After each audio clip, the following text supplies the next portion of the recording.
Good morning, everybody. It's about 7:15 on Friday, March 7th, 2025. Um, Please remember, I am a clairvoyant clairaudient, so everything on this channel is for entertainment purposes only. Please check the disclaimer box. It has all the other info.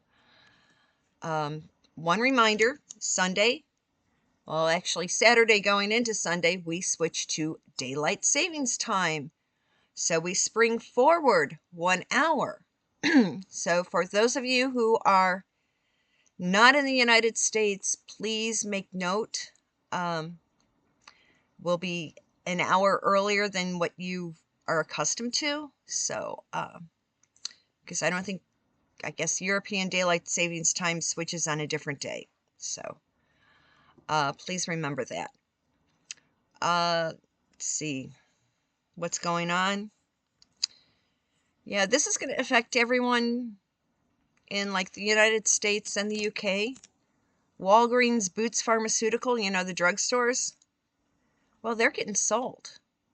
It's to Sycamore Private Equity Group. It's on the morning news right now, so when it becomes a more respectable hour, I will contact someone that I know and give them a call and say, hey, what's the story, Morning Glory? So I'll have more information on Sunday about it. Now, I don't know how many of you watched the replay of those congressional hearings with those sanctuary city mayors. Well, here in Illinois, Baboon is going to be called out on the carpet because he's blaming the Illinois legislature for the sanctuary stuff when the Illinois GOP is, calling him down to Springfield. We've got some questions to ask you, but of course Baboon and Pugsley are going to pull every trick in the book to avoid being responsible for the cost overruns and how the migrants are basically destroying Illinois. So it's kind of ridiculous. So now, for those of you down under, I know that, Cyclone, Tropical Storm, Hurricane Alfred is fast approaching. Make sure you've got, I know it's kind of late to run out and pick up supplies, but there's going to be a lot of water damage. Things that don't normally flood will flood. So keep an eye on your basements and sump pumps, okay? Now we've got a lot of people are having temper tantrums about stuff. It's like, yeah, the liberal idiots worldwide are now claiming that the tariffs are going to destroy everybody, make America poorer. Well, what it is that it's mainly the people in the UK and Canada having the biggest temper tantrums because, yeah, a lot of vehicles are made in Canada and then brought down south of the border to us. Well, now the automakers are now saying F you to that nonsense, and they're reopening factories that have been dormant. Even Honda is opening up a factory that's been dormant. Plus, the computer chip companies out of Taiwan are looking for corporate manufacturing space. So a lot of people are bringing their manufacturing back to the U.S. And even though we are going to have to pay people more than minimum wage, the decent wage that these factory workers will get will still have the price lower than the imports. And it will bring back jobs, good jobs, and no longer make us dependent on other countries. I mean, we'll no longer be beholden to the Big Red Sea. And yeah, Europe's having a fit because, oh my gosh, the German cars, German and English and Italian cars are going to have a new tariff dumped on them. Well, folks, hey, how long has America been subsidizing you? A lot of countries still haven't paid back completely their World War II debt, and they're still behind in their payments to NATO. So, tough shit, folks. Deal with it. And the people who do buy the foreign cars can afford the tariff price, okay? I mean, hey, someone's going to drop over 100 G's for a car, they can afford the tariff. So stop bitching. Now, there's stuff going on. Of course, we've got the whole Zelensky bullshit. Well, Donald and Elon are now saying, okay, you know what? The Ukraine, blue and yellow flag country is no longer going to have access to Starlink. And that pisses them off, so they're going to have to go to this other satellite phone company, which is going to cost them a fortune more. Hey, it's their own damn fault. Think of all the money that Zelensky and the Ukraine has pocketed. They can afford to pay for the higher priced cell service and internet cell other services. They've got the money. Or did they all bounce it back into the pockets of Biden and Obama and Billy Clinton? Time to audit those three families, big time. Well, we know that, okay, we saw the Z guy act like a spoiled little brat. Allegedly, he sent a letter of apology, now begging. Well, okay, next week Donald is heading across the pond. He's heading to Saudi Arabia.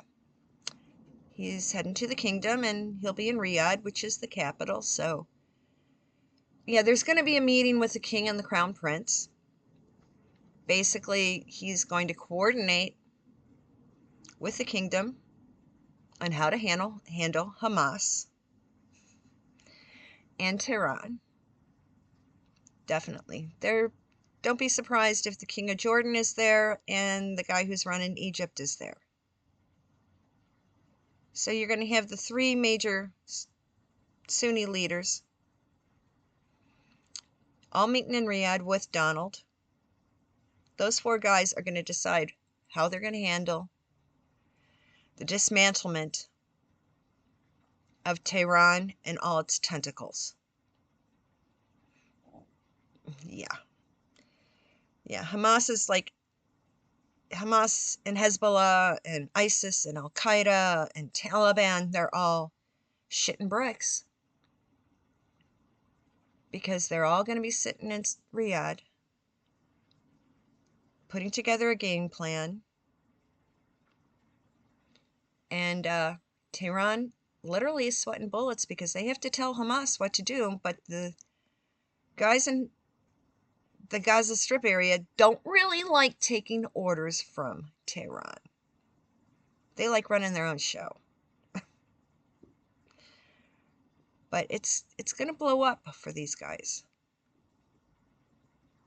And Netanyahu is just like sitting back and let Donald handle the show. That's what he's doing. And while Donald is in Riyadh, of course, the Z guy is making noise. Oh, he's going to go down there too because he needs a face-to-face apology so he can get his mineral deal signed. Well, let's put it this way.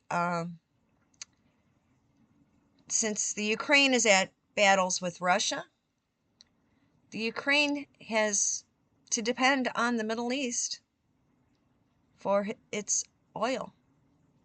Okay? So basically, the kingdom is going to lay law to Zelensky saying, you want peace? Well, hey, you want our oil? You sign the mineral deal and you capitulate and give that land, that territory, back to Russia.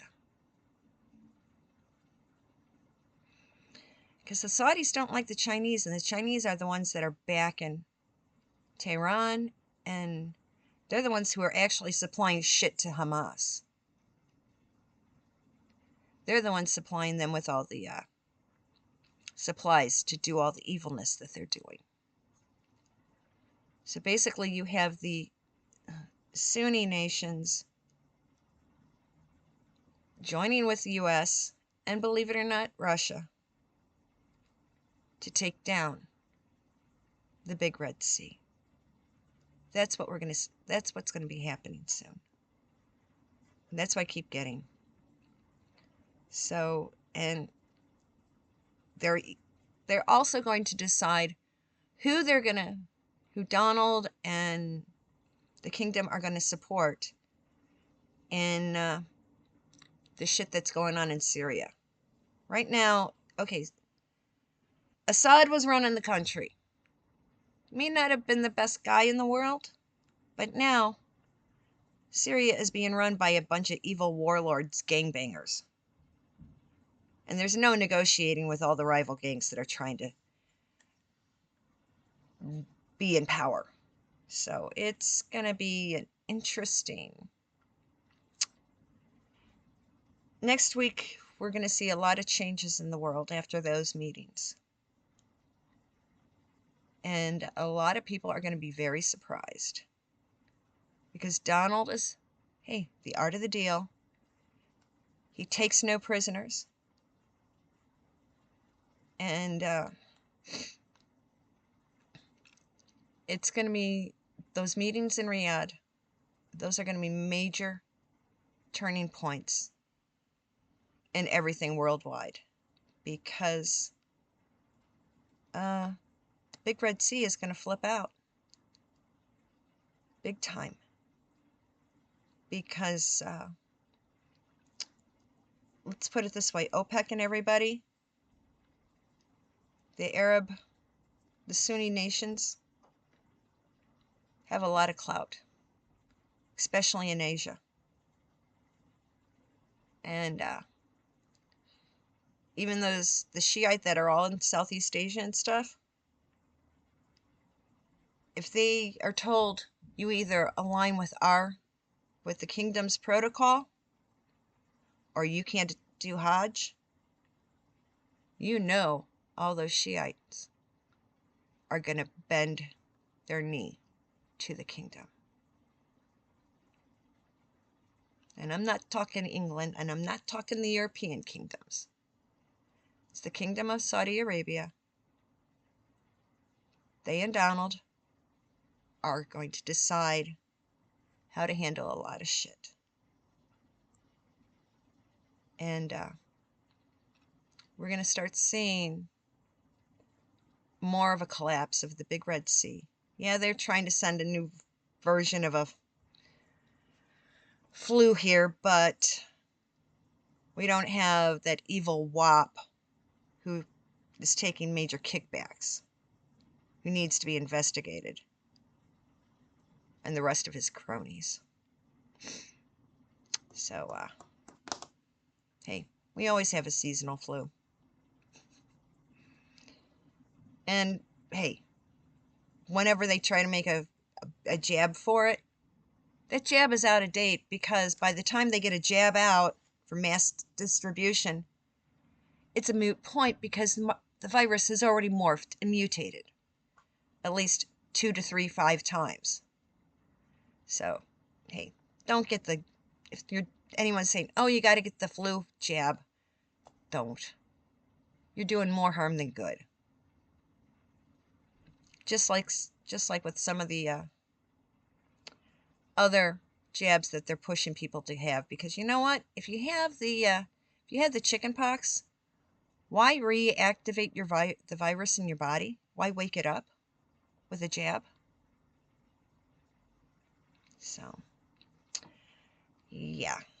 So, yeah, people just remember, yes, Sunday I will be doing my live. It's the changeover to daylight savings time, so the clocks will be pushed ahead 1 hour. So yeah, it's still 11 a.m. Central Standard Time. So those in the U.S. will know what it says on your clocks, and those in the UK and in Europe and stuff, please adjust your clocks also, or remember it's going to be an hour earlier for you. And yeah, it's like, I see the algorithms are playing games with my numbers, so please make sure that you're still subscribed. Click the notification button and thumbs up, because that's how we support the channel and let people know what's going on. So everyone have a good weekend. Shabbat Shalom, and I'll see you Sunday morning. Bye.